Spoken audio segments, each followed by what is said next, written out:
علي بن أبي طالب رضي الله عنه وأرضاه من قالوا عباد الله قالوا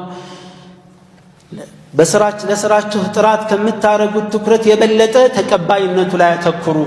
አላህ ይቀበለኛል ብላችሁ ትኩረት ካደረጋችሁ ስራችሁ ጥሩ ንጹህ ይሆናል አላህ እንዲህ ያለውን አልሰማችሁም አሉ ኢንማ يتقبل الله من المتقين አላህ እኮ የሚቀበለው እሱን ከሚፈሩ ሰዎች ነውና ይላል ሰሃባዎችም በተግባር አሳይተዋል እዚህም ማሳያ አብዱላህ ኢብኑ ዑመር ናቸው ረዲየላሁ ዐንሁ ወአርዳ አንድ ጊዜ ከልጃቸው ጋር ቁጭ ብለው አንድ ለማኝ አንድ የተሸገረ ሰው መጥቶ ጠየቃቸው አንድ ዲናር ሰጡት ከዛ በኋላ ልክ ሲሄድ ልጅየው ምን አላቸው አባቴ ሆይ አላህ ስራህን ይቀበል አላቸው ምን አሉ መሰላቸው አብዱላህ ኢብኑ ዑመር ሞቅ ደመቅ ሳይሆን ያላቸው እንዲህ ብለው እውነተኛ ስሜታቸውን ገለጹ እኔ እኮ አላህ አንድ ስጁድ እንደተቀበለኝ እርግጠኛ ብሆን አንድ ሰደቃ መስጠቴ ተቀባይነት እንዳለው ቢሆን እንደ ሞት የምመኘው ሩቅ ነገር የለም ማለት ምክንያቱም አላህ ማን እንደሚቀበል ታውቃለህ ልጄ انما يتقبل الله من المتقين عباد الله فاعظم ما تفنى به الاعمار እድሜያችንን ልንፈጅበት ፈመፍጀትም ዲባል በማይችል መልኩ እድሜያችንን ልንሰዋ ህይወታችንን መስዋዕትነት ልንከፍል የሚገባው ነገር አላህ ስራዬን ይቀበለኛል አይቀበለኝም የሚለው ጭንቀትና የሥራ ጥራት ነው ዒባደላህ አላህ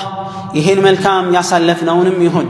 አሁንም እየሰራን ያለን መልካም ስራ እንዲቀበልን አላህን እንማጸነው ወንጀላችንን ይቅር እንዲለን አላህን እንማጸነው ከእሳት ነፃ ካላቸው ሰዎችም እንዲያደርገን አላህን አጥብቀን አበክረን እንማጸነው ዒባደላህ አላህ አንድ ቁርአን ላይ አንድ ምሳሌ ጠቀሰ አንድ ሴት በመካና በጣኢፍ መሃል ትኖር ነበር አሉ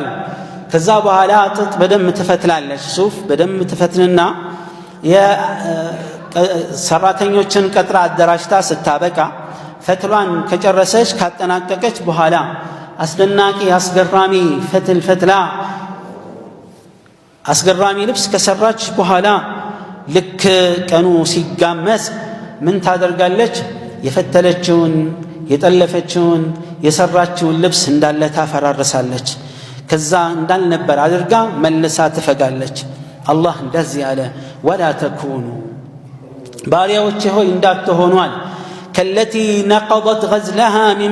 من بعد قوة أنكاثا كبزو لفاتنا تقات بهالا